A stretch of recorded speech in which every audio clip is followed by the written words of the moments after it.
बोलिए सदगुरु महाराज की जय, निरांत महाराज की जय, सत्य सनातन धर्म की जय। आज महाराष्ट्र की ये पवित्र धरा पे आने का एक मौका मिला है। ब्रह्मनिष्ठ ब्रह्म क्षत्रिय अंबाराम महाराज ने ये पेड़ बोया और आज फल आ रहे, खूब आनंद का विषय है। ब्रह्मनिष्ठ ब्रह्म क्षत्रिय आनंदराम महाराज, विष्णुराम महाराज, तुकाराम महाराज, अन्य आदि महापुरुषों और सभागण को मेरा कोटि कोटि प्रणाम है। जय गुरु महाराज। हमारे गुजरात के संत भी आए हैं, मधुबा भिखाराम महाराज, सभी को मेरा कोटि कोटि वंदन है।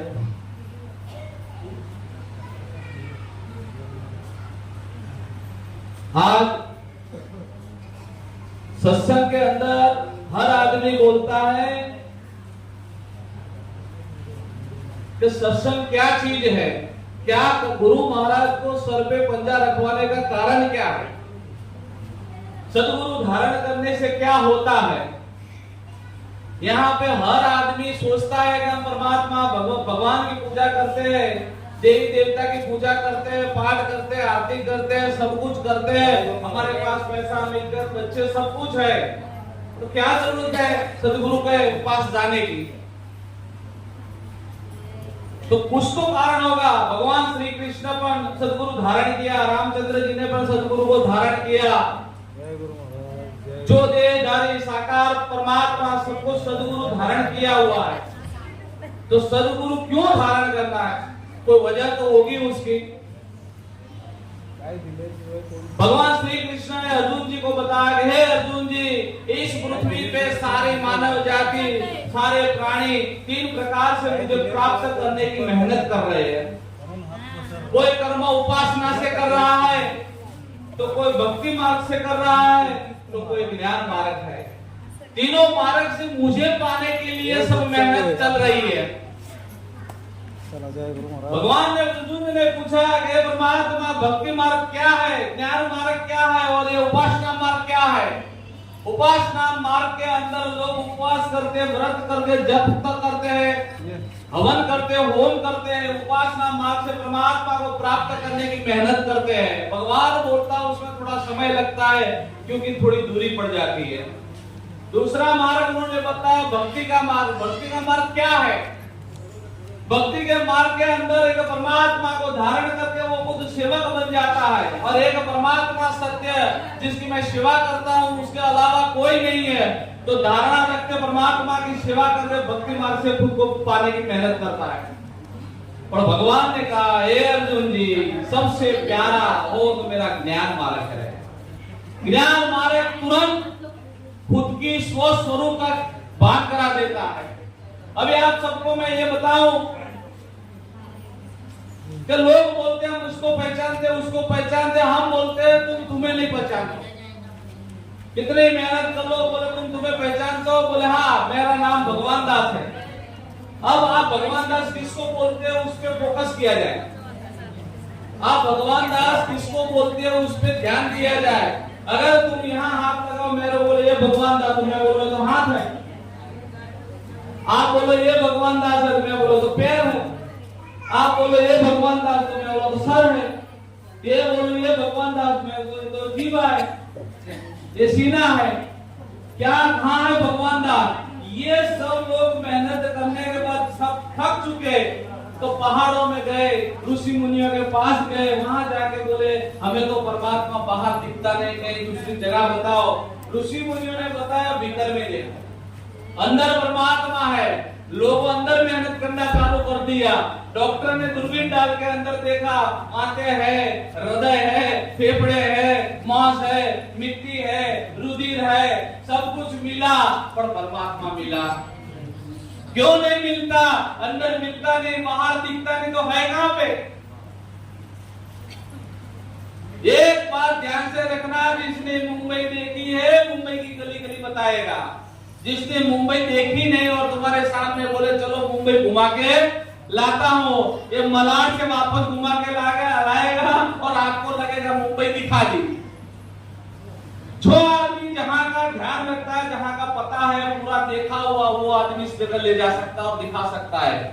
पर जो आदमी ने नहीं देखा और बातें करके बोलता मैं दिखा दूंगा और पूरा दिन घुमा के वापस लाएगा और आप लोगों को बोला हमने देख लिया, कुछ नहीं देखा, कुछ नहीं समझ में आया। भगवान दास मिल नहीं रहा, बाहर नहीं है, अंदर नहीं है, कहां पे?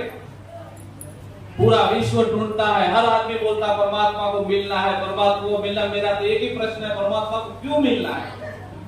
क्या कारण है तुम्हें? क्या जरूरत है परमात्मा की? भजन क्यों करना है? क्या जरूरत है?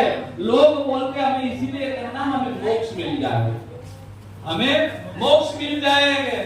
अभी कोई ऐसा नहीं कर सकता मोक्ष है क्या चीज? भाई मोक्ष है कहां पे? कौन सी दुकान पे मिलता है? कौन सी जगह मोक्ष मिलता है जो पाने से मिल जाएगा? यहाँ हमारे संत बोलते हैं जो चीज पाने से मिलती है एक दिन मिल जाएगी, मिल जाएगी नहीं? कोई भी चीज मोक्ष भी अगर पाया हो तो मिल जाएगा। मोक्ष पाने की चीज नहीं है, मोक्ष इस स्वयं का स्वरूप की बात है। क्यों? हर आदमी सोचता है जो दिख रहा है, जो समझ में आ रहा है, ये सत्य है। सत्य नहीं है, तुम्हारा सपना है। सत्य नहीं है, तुम्हारा सपना है। यहाँ लोग बोल रहे, महापुरुषों ने बताया कि ब्रह्म जगत का बीज है, ब्रह्म जगत का बीज है। किस विधि करिए त्याग, जगत ब्रह्म में लीन है, कहो कौन वैराग। ये विधि से जगत पैदा हुआ है, वो जगत में वैराग किस चीज का? मेरा हाथ मेरे से जुड़ा है नहीं, मेरी आंख जुड़ी नहीं है, मैं खुद का स्वरूप को पा लिया, तो फिर जुदा करना क्या है? लोग बोलते हैं चलो दिखता है सब, क्या है? मैं ये बोलता हूं आप रात में निद्रा में सोते हो, निद्रा में सो गए, सोने के बाद आपको सपना आता है, सपने के अंदर बॉम्बे गए, इधर गए, उधर गए, मंदिर गए, मस्जिद गए, ये हुआ वो हुआ, समुद्र किनारे गए, सब कुछ सपने में देख लिया, करोड़ों की संपत्ति सपने में प्राप्त कर ली। सपने में तो ऐसा लगता है कल सुबह इतनी गाड़ियां लाऊंगा, ये लाऊंगा, क्योंकि मेरे पास करोड़ों की संपत्ति आ गई है। सपने में तो बहुत बड़ा हुआ आनंद में हो जाता है, पर एक सेकंड के लिए जगने के बाद कुछ रहता, फिर पता चलता है कि तो सपना था। ये क्या था? सपना था। इसी तरह ये जो दिख रहा, जो हो रहा है, कुछ नहीं है, जागृत का सपना ही है। वो निद्रा का सपना था। ये तुम जो अभी बिजनेस करो, धंधा करो, कमाओ, बेचो, लो, सब कुछ करो, कुछ नहीं है। आंख खुलने के बाद पता चलेगा ये भी एक सपना ही था, सपने के अलावा कुछ है नहीं। तो स्वरूप ज्ञान कैसे प्राप्त होता है? कुछ अपनी धारणाएं है, कुछ ऐसी कल्पनाएं कर रखी है जिसकी वजह से स्वरूप का ज्ञान हो रहा नहीं। लोग बोलते हैं कि ये भगवान विश्व में चलाने वाला है, अगर वो नहीं था तो उससे पहले जगत नहीं था क्या? हाँ। अगर बोले राम थे तो राम से पहले भी दुनिया तो थी, उससे पहले भी जगत तो था। मैं बोलता हूँ, लोग बोलते हैं हिंदू धर्म के अंदर अपने बोलते हैं ब्रह्मा विष्णु महेश, उस पे आदि शक्ति, इसके अलावा और कुछ नहीं है। यहाँ संतों अगर सही बात सुनावे तो ये बता देते उससे आगे भी तुम थे, पर तुम्हारा ज्ञान तुम्हें है नहीं है। क्यों? अपना स्वरूप का ज्ञान नहीं होने के वजह से एक देश रूपी, काल रूपी, वस्तु रूपी सीमित हो गए हो। जैसे अभी ये गांव का नाम है रामवाड़ी, तो ये देश हो गया, ये काल हो गया। अभी का टाइम होगा भाई 3:15 बजा, तो काल हो गया। और एक वस्तु रूपी भगवान का ऐसा नहीं है। देश, काल और वस्तु से परे सर्व जगह पे, सर्व स्थल पे, सर्व रूप में परमात्मा है, वो जानना दृष्टि सदगुरु देता है। लोग बोलते हैं अर्जुन जी को कितना समझाने के बाद जब पता नहीं चला, भगवान ने बोला है अर्जुन, ये चर्म चक्षु से तेरे को मेरा दर्शन होगा। भगवान ने क्या दिया? ज्ञान दृष्टि दी। जब दिव्य दृष्टि मिली तो सब जगह उसको कृष्ण के अलावा कुछ दिखने लगा। भगवान श्री कृष्ण ने बोला है अर्जुन, जब मेरी दृष्टि से देखेगा तो पहाड़ भी मैं हूं, पहाड़ भी मैं हूं, जंगल में शेर भी मैं हूं, ऐरावत हाथी भी मैं हूं, और पांडवों में अर्जुन भी मैं हूं। तो ये दिव्य दृष्टि सदगुरु की दृष्टि है। जब ये दृष्टि मिल जाती है तो सर्वत्र परमात्मा है, इसके अलावा कुछ नहीं। वो एक व्यापक असंग वस्तु का भान हो जाता है। क्या परमात्मा? क्या देखने की चीज यह है कि बीज मध्य वृक्ष देखिए, बीज मध्य वृक्ष देखिए, वृक्ष मध्य छाया, यूं आत्म में है परमात्म, जीव ईश्वर और माया। बीज मध्य वृक्ष देखिए, बीज में वृक्ष देख लो, वृक्ष में छाया, ये तीन अलग नहीं है। बीज वृक्ष और छाया तीन अलग है नहीं, पर दिखता अलग अलग। बीज अलग दिखता, फिर वृक्ष बनता अलग दिखता, उसकी छाया अलग दिखती है। कई संतों ने इशारा किए कि बीज मध्य वृक्ष देखिए, वृक्ष मध्य छाया, यूं आत्म में है परमात्म, जीव ईश्वर और माया। कोई अलग नहीं है। जीव ईश्वर माया तीन चीज है ही नहीं। लोग बोलते हैं माया ईश्वर, ईश्वर को देख लो, जीवपना मिट जाएगा, बीच में से माया हट जाएगी, कुछ हटता नहीं, कुछ होता नहीं, कुछ होने वाला भी नहीं है। जीव ईश्वर और माया तीन है ही नहीं, पर वो अभेद को अभेद करने की युक्ति सद्गुरु देता है। जीव ईश्वर माया, लोग बोलते हैं कि क्या है कि ईश्वर है तो ईश्वर अनादि है, तो माया भी अनादि है। लोग बोलेंगे माया अनादि, माया शांत हो सकती है, मिट नहीं सकती कभी भी। जीव ईश्वर माया तीन नहीं है, सत चित आनंद तीन नहीं है, अस्थि भांति प्रिय तीन नहीं है, एक नाम है। और ये नाम जिसने जान लिया उसको कुछ करने की जरूरत रहती नहीं है। क्यों? एक युक्ति ऐसी बताई गई, चित्त भंग और मनोनाश, मन का नाश और चित्त का भंग जब होता है तो निजत्व प्रकट होता है। तो निजत्व कब प्रकट होगा? तुम्हारी कल्पनाओं, तुम्हारी धारणाओं से परे हो जाओगे तो निजत्व प्रकट होता है। यहाँ महापुरुष ने कहा कि साहब सकल से न्यारा, साधु भाई साहब सकल से न्यारा। जिसने घट भीतर देखा परमात्मा वो कबू ना ले अवतारा, साहब सकल से न्यारा। जिसने परमात्मा के सदगुरु का सर पे पंजा रखवा दिया, वहां काल भी कुछ कर सकता। काल क्या करेगा? काल कहाँ पे? वर्तमान, भविष्य और भूत कहाँ पे है? एक लेवल पे है जहाँ पे उत्पत्ति प्रलय स्थिति है। ये माइक है, बना है, अभी दिख रहा, कल मिट जाएगा। वर्तमान, भूत और भविष्य तीन इसमें है, तुम्हारे में नहीं है। तुम अगर देह पे दृष्टि रखोगे तो तीन काल लागू पड़ेगा। जिस दिन देह के ऊपर से दृष्टि हट जाएगी तो तुम्हारे अंदर तीन काल भी नहीं है। काल भी तुम्हारे साथ है नहीं। काल तो उत्पत्ति प्रलय और स्थिति का एक विधान लिखा गया है। जब तुम्हारा स्वरूप को जानते हो तो स्वरूप में काल आता नहीं। इसलिए सब लोग बोलते हैं परमात्मा कालातीत है और तुम अनादि अनंत नित्य सत्य हो। पर अभी ये जब बात नहीं पता चलती, सदगुरु साथ में नहीं होते, तब तक अपने को जीव पड़ा जाता नहीं। मैं जन्मा हूँ, मैं अभी हूँ, कल मर जाऊंगा, ये स्थिति कभी हटती नहीं है। यहाँ सदगुरु कहते तेरा जन्म नहीं हुआ। यहाँ सदगुरु बोलते तू अभी है और मरेगा नहीं, ऐसी स्थिति। लोग बोलते है क्या समझ में आता? पर संत की सेवा करने से, संतों से मिलन करने से, संतों से बैठक करने से, जैसी जिसकी संगत वैसा वो पाता है। संत क्या करतेगा? परमात्मा को जानता है, परमात्मा को दिखा देगा। व्यापारी क्या करेगा? जो बेचता होगा दे देगा, जिसके पास जो पड़ा होगा वही देगा। संत उस क्या करता है? संत परमात्मा की पहचान करता है। संत एक ही बात बोलता है, तेरे को कृष्ण को, राम को, किसी को पहचानने की जरूरत, तू तेरे को पहचान ले। तू कौन है? जब तेरी पहचान हो जाएगी तो भारत में कोई, विश्व में कोई ऐसी चीज नहीं जिसकी पहचान नहीं हो सकती। हर चीज की पहचान तुम्हारी पहचान से है। पर ये बात संतों के कहने से अपने को समझने का कभी अपनी भ्रांति हो जाती है। यहाँ तो संतों ने ये भी कह दिया कि पवन पानी जब भी नहीं होता, धरती आकाश नहीं तारा, सूर्य चंद्र का तो प्रकाश नहीं था, तब का करो विचारा, ज्ञानी पौधो गगन से न्यारा।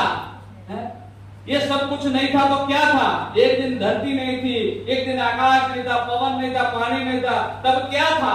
उस दिन का विचार करोगे तब पता चलेगा। अगर ये सब चीज नहीं थे, ऐसा जानने वाला मैं हूं। आपको इतना तो पता है ना कि पवन नहीं होगा, सूर्य नहीं हो, चंद्र नहीं था तो क्या होगा? तो इतना तो पता है, ये सब चीज जानता कौन है? तो ये जानने वाला मिट नहीं सकता, क्योंकि सूर्य को तुम जानते हो, चंद्र को तुम जानते हो, पृथ्वी को तुम जानते हो, पवन को तुम जानते हो, सबको तुम जानते हो। ये सब चीज तुम्हें जानते नहीं है, तो तुम कौन हो? यही सदगुरु का सत्य ज्ञान है। यहाँ सीमित रहने की जरूरत नहीं है। एक अगर समुद्र के अंदर बड़ी लहर आ जाती है तो इसको ईश्वर कहते हैं। तो बड़ी लहरा तो कृष्ण कहते हैं, बड़ी लहरा जब मीरा विठोबा कहते हैं, छोटे छोटे बुलबुले होते तो उसको जीव कहते हैं। पर जिसकी दृष्टि अगर पानी में चली गई तो पानी के अंदर लहर और बुलबुले दोनों ही।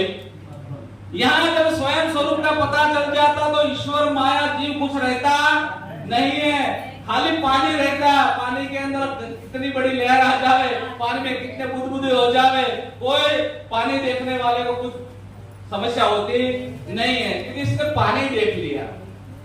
ये सब समझते हैं कि सिंधु में बिंदु समाये सब जानत है, पर बिंदु में सिंधु समाये कोई जानत नहीं। समुद्र के अंदर पानी का बूंद समाये सबको पता चल जाए, पर एक बूंद में पूरा समुद्र आ जाता किसी को पता चलता नहीं। जो वैराग ईश्वर है ये रहा तुम्हारे सामने, कहां जाके ढूंढ लेगा, ये रहा, ये कर्ता ब्रह्म है। विश्व के अंदर सबसे बड़ा आत्मा के अंदर अगर बताया तो कर्ता ब्रह्म शब्द है। शब्द से सारा जगत की सृष्टि की रचना हो रही है, शब्द से बात चल रही है, शब्द से व्यवहार हो रहा है, शब्द कर्ता ब्रह्म बन जाता है। और ये कार्य है, ये गुण है, अगर उसके अंदर तब जानोगे। लोग अभी मेरे को थोड़ी देर पहले एक सत्संग हुआ, उसमें बोले मेरे को ये सब ऐसा क्यों होता है, ऐसा क्यों होता है। तो जो होता है ना ये तुम नहीं कर रहे, उतना समझ जाओ तो बहुत हो जाएगा। ये हो रहा है गुण के विषय, तुम्हारा विषय नहीं है। सूर्य प्रकाश क्यों दे रहा, तुम क्यों बोलते हो, उसका पक्का प्रकाश देने का काम है। पेड़ पत्ता, पेड़ फल क्यों दे रहा है, अपने बोले क्यों दे रहा, क्यों क्या दे रहा, वो सब काम है, दे रहा है। आप सत्संग क्यों रहे, उसका काम है सत्संग कर रहे हैं। आप सुन क्यों रहे, सुनने का काम है सुन रहे। बस यहाँ स्थित हो जाओ, यहाँ शांत हो जाओ, यहाँ सब कुछ ठीक है, यहाँ आनंद है, यहाँ तन नहीं है, यहाँ मन नहीं है, यहाँ धन नहीं है, सब देके सदगुरु के चरण में जब छोड़ दिया उसके बाद जो बचता है वो तू है। और ये तेरा सत्य ज्ञान है। और इसमें इस तरह से हर बार हर जगह जाने का, संतों का संग करने का, अपना अहंकार छोड़ के संतों के शरण के अंदर लेट जाने का।